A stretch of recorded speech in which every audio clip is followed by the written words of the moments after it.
Hi guys আসসালামু আলাইকুম। আমি আজকে বানাইম একটা রেসিপিটা হয়েছে বাটার চিকেন। আমি মাংসটা ম্যারিনেট করবা লাগে বাটার মশলা কিছু মশলা ইউজ করছি, গরুয়া মশলা, মরিচ, জিরার গুঁড়া, হলদির গুঁড়া, অল্প তেল দিয়ে মাংসটা ম্যারিনেট করে রাখতেছি।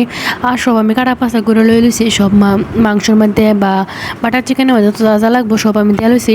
কেন বাটারটা দিলে বেশি ভালো হয়, কিন্তু আমি অল্প তেল দিয়ে লইছি। তেলটা গরম হয়ে দিছি, দিলে আমি দিয়ে দিছি আদা, রসুন, পেঁয়াজ, কিছু কাজু বাদাম, হুন্না মরিচ, কাঁচামরিচ, আরেকবার দিয়ে দিয়েছি টমেটো, দিয়ে দিয়েছি অল্প কিছু বাটারটা আমার কম দিকে লিগে অল্প তেল দিছিলাম।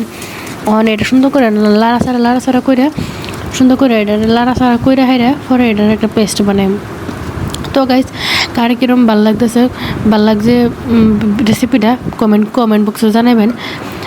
দিয়ে দিছি অল্প চিকেন মশলা, জিরার গুঁড়া, কারণ আমি কোনো মশলা অ্যাড করতাম না, এর লেগে আমি মশলা একটু দিয়ে দিছি।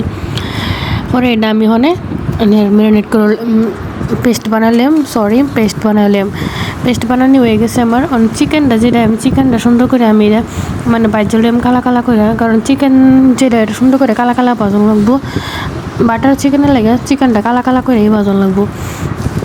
সো আমার চিকেনটা ভাজা হয়ে গেছে, আমি তুলে নিতেছি। কার কিরম লাগে অবশ্যই কমেন্ট করে জানাবেন। আর এনারা কিরম রেসিপি চাইন আমার অবশ্যই কমেন্ট করে চাইবেন। আর আমি কইছিলাম শীঘ্রই একটা বিরিয়ানি রেসিপি দেব সহজ পদ্ধতিতে। আপনারা যদি অবশ্যই আমার চ্যানেলটা যদি ইউটিউবে থেকে দেবেন সাবস্ক্রাইব করবেন, ফেসবুকে দেখলে অবশ্যই ফলো করবেন, তাহলে আমি এনারা সাপোর্টে আমি একবার তারবাম।